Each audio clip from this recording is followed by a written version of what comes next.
everyone. Now in this session we are going to discuss about the strategy. ये 18 days का जो strategy है ये मैं आपको बताऊंगी राइट फ्रॉम दी 25th अगस्त। कल से अगर आप शुरू करोगे पढ़ना मेरे दिए हुए डिजाइन टाइम टेबल के साथ, so by the 6th of September you will be able to cover entire syllabus with the 11th and 12th standard NCERT. Give up करने का ऑप्शन नहीं है। 13 को एग्जाम है, डू और डाई सिचुएशन है। इसमें स्मार्ट स्ट्रेटेजी या फिर जो फोकस स्टडी करेगा विदाउट एनी डिस्ट्रॅक्शन वही स्टूडेंट डॉक्टर बनने का सपना पूरा कर पाएगा। गणपती बाप्पाचं नाव आणि सुरू करा प्रिपरेशन।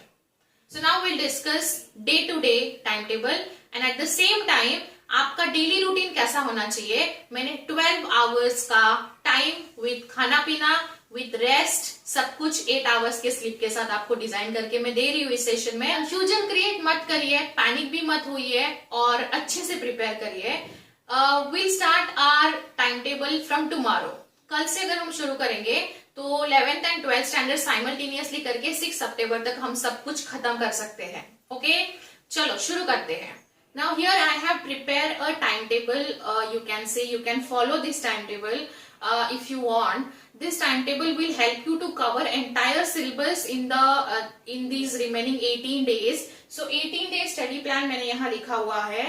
हमको इसको स्टडी प्लान को ऐसे लेके चलना है जिसमें आप 11th का भी और 12th का भी पार्ट कवर कर सकते हो। बस आपको वो बर्डन और प्रेशर फील नहीं होता है कि मैं 11th पे ज्यादा फोकस कर रहा हूँ या फिर मैं 12th मेरा पीछे रह रहा है। अभी इन 18 डेज में आपको बहुत ज्यादा मेहनत करनी है। विल साइमल्टेनियसली रीड 11th के कुछ चैप्टर एंड 12th के कुछ चैप्टर सो दैट अल्टीमेटली आप दोनों भी साइमल्टेनियसली उसको लेके चलिए, सो दैट आपको थोड़ा सा कॉन्फिडेंस बिल्ड होगा अपने आप में और ज्यादा बर्डन भी और ज्यादा प्रेशराइज भी आप फील नहीं करोगे। सो राइट फ्रॉम दी यहाँ मैंने आपके लिए 11th एंड 12th का सेक्शन बनाना है। 11th in the month of अगस्त और इन द मंथ ऑफ सितंबर। यहाँ से देखिए आप 6 सितंबर से रिवीजन शुरू कर सकते हो। So now first is like कल से अगर शुरू करोगे तो 1st, 2nd एंड 14, 15 ये आप रीड कर सकते हो। सो अगर हम यहाँ से बात करें तो 1st, 2nd मतलब ये देखो यहाँ से आपका ये कवर हो रहा है 1st, 2nd एंड 13, 14, ठीक है। सो इंपॉर्टेंट टॉपिक्स कवर हो रहे हैं आपके। फिर उसके बाद 3rd, 4th पहले यूनिट से 13, 16 12th के लास्ट यूनिट से, मतलब साइमल्टेनियसली हम दोनों बोर्ड पे फोकस कर रहे हैं। फिर उसके बाद देखिए आपको 8th and 10th cell division के साथ साथ रिप्रोडक्शन पहला चैप्टर करना है जो कि इंपॉर्टेंट है, ठीक है। सो उसके बाद आपको करना है 13, 14 एंड 4 फोटोसिंथेसिस एंड रेस्पिरेशन के साथ रिप्रोडक्टिव हेल्थ कर लीजिए। मतलब थोड़ा सा लाइट चैप्टर है। 2 हेवी चैप्टर चूज किए हैं, फोटोसिंथेसिस एंड रेस्पिरेशन, उसके साथ एक लाइट चैप्टर रिप्रोडक्टिव हेल्थ जो कि बहुत इजी है, आराम से आप एनसीईआरटी से रीड कर सकते हो। उसके बाद 16, 17 एंड 9 एंड 10 12th के 9 एंड 10 वहां लिखा हुआ है 9 and 10 enhancement and microbes. See guys, microbes आपको पूरा रट के घोल के पी जाना है बिकॉज बहुत ही इंपॉर्टेंट चैप्टर है। सो ये एक इजी टॉपिक है। ह्यूमन फिजियोलॉजी आपने अब तक पढ़ा ही होगा, ठीक है। डिसऑर्डर्स पे ज्यादा फोकस करिए।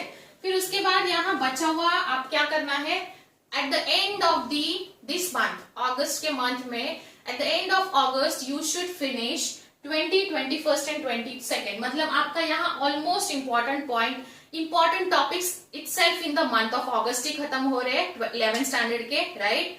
ओके, सो अभी हम सितंबर का शुरू करेंगे। सितंबर में 11th की रिवीजन करेंगे, 12th के इंपॉर्टेंट चैप्टर एक एक ही पढ़ेंगे। सो दैट क्या होगा, अभी एग्जाम आने वाला है 13 को, तो आप 12 से पढ़ाई बंद करोगे, ठीक है। तो ये चैप्टर जब बड़े बड़े आप अकेले पढ़ोगे तो आपको टाइम पे रिवीजन करने में ज्यादा टाइम स्पेंड नहीं करना पड़ेगा उन पे, ठीक है। सो इसलिए मैंने ये लास्ट में चूज किए हैं। सो यहाँ देखिए रिवीजन शुरू हो रहा है 11th स्टैंडर्ड का और यहाँ मैंने एक एक चैप्टर रखा है जो कि उनमें थोड़ा अंडरस्टैंडिंग चाहिए और वो अगर एग्जाम के ऑनसेट पे पढ़ोगे तो ज्यादा आपके लिए प्रेशराइज फील नहीं करेंगे। जो बड़े बड़े चैप्टर करके आप 11th का रिवीजन कर सकते हो। सो ये थोड़ा सा फिजिबल ऑप्शन है। 18 डेज में हम लोग दुनिया इधर की उधर कर सकते हैं, ऐसा कुछ नहीं, इम्पॉसिबल नहीं है। बस प्लान करिए और अभी गिव अप मत करिए। गिव अप हमारे पास ऑप्शन नहीं है, ठीक है। तो चलो फिर यहाँ देखो 1st, 2nd, 3rd, 4th, 5th हम लोग रिवीजन करेंगे एक कॉलम में 11th के और 12th कॉलम में 2nd, 3rd, ठीक है। फिर 11 12 5th 6th 7 बड़े बड़े चैप्टर्स हैं, genetics principles, molecular basis of inheritance. 7th जो कि इवोल्यूशन है, इवोल्यूशन के साथ इकोलॉजी का रिवीजन कर लीजिए, that would be a best combination I would say. ज्यादा स्ट्रेस नहीं आएगा और आराम आराम से पढ़ाई हो जाएगा। एंड फिर 7 से आप रिवीजन कर सकते हो जो मैंने चैप्टर यहाँ लिखे नहीं है, जो मैंने यहाँ स्किप किए हैं, may be you can just overlook, आप मॉर्फोलॉजी ओवरलुक कर सकते हो। फिर उसके बाद may be you can just go for the animal tissues and transporting plant. जो यहाँ मैंने चैप्टर्स कवर नहीं किए हैं इन 10 पॉइंट्स में, वो चैप्टर में भी आप 7 6 को एक बार जस्ट गो थ्रू कर सकते हो। उसके बाद जो रिवीजन शुरू करनी है आपको, जितना पढ़ सकते हो उतना पढ़िए। 10 तक आपको रिवीजन करने में भी you can extend it to the 12th also. But then यहाँ मैंने 2 दिन आपके लिए बफर रखा है, because at the same time आपको केमिस्ट्री फिजिक्स करना है। यहाँ 2 दिन आप जो चाहे वो कर सकते हो, रिवीजन ही करना है, मॉक टेस्ट सॉल्व करिए। So yes, this is how it is. ये आप एक बार नोटबुक में लिख लीजिए, आप थोड़ा सा चेंज कर सकते हो, बट मिनिमम आपको एक दिन में 3 से 4 चैप्टर कवर करने हैं, ठीक है। अभी मैं आपको एक टाइम टेबल सेट करके देती हूँ, जो सुबह से लेके शाम तक आप कैसा आपका दिन फॉलो कर सकते हो। तो यहाँ मैंने डेली स्टडी रूटीन आपके लिए एक डिजाइन किया है। You can follow this and by following this time table you can able to study 12 hours a day. लेकिन 12 hours is more than enough, because आपको पढ़ाई के साथ साथ ब्रेन एंड अपने हेल्थ का भी ख्याल रखना है। आपको स्ट्रेसफुल सिचुएशन या स्ट्रेस नहीं लेना है, आराम से कामली पीसफुली पढ़ाई करिए, ज्यादा टेंशन मत लीजिए। ये exam it was suppose to happen in the month of May, June जुलाई अगस्त 3 महीना ग्रेस मिला है। आई होप जो स्टूडेंट सही में नीट पास करना चाहता था उसने ये 3 महीने यूटिलाइज किए होंगे। ज्यादा टेंशन लेके कुछ नहीं होगा, लेकिन डोंट गिव अप गाइस, ठीक है। अभी भी डुएबल सिचुएशन है, we still have 18 days in our hand. If you are doing 7 to 9 study in the morning, ठीक है, 2 आवर्स हो जाता है। उसके बाद 9 to 9:30 आप ब्रेकफास्ट कर सकते हो। फिर 9:30 से जो आपको बैठना है 12:30 तक आपको कंपलसरी पूरा 3 घंटे स्टडी करना है। फिर उसके बाद 12:30 to 1 you will be having your lunch break करोगे। फिर उसके बाद खाना, सुबह 5 आवर्स पढ़ के खाना खा के आपको थोड़ा नैप लेना चाहिए, बिकॉज नैप लेने के बाद आपका ब्रेन ज्यादा एफिशिएंटली काम करता है, ठीक है। अननेसेसरी दिन भर सुबह 7 से रात को 7 बजे बुक लेके बैठना, that doesn't make any sense. Smart strategy बनाओ, खुद को थकाओ मत, खुद को टायर्ड मत फील करा के। 1 to 1:45 अगर आप रेस्ट करोगे तो सी द डिफरेंस। आप ये बचा हुआ डे है, ये आपका फ्रूटफुल होगा। सो फिर 2 से 4 वापस आपको पढ़ाई करने बैठना है। 4 to 4:15 एक ब्रेक ले लीजिए। फिर उसके बाद 4:20 to 7:30 आपको पढ़ाई करना है, 3 आवर्स। फिर उसके बाद 7:30 to 8 डिनर करिए, जल्दी डिनर खत्म कर लीजिए, सो दैट ये हेल्थ के लिए भी अच्छा है ना।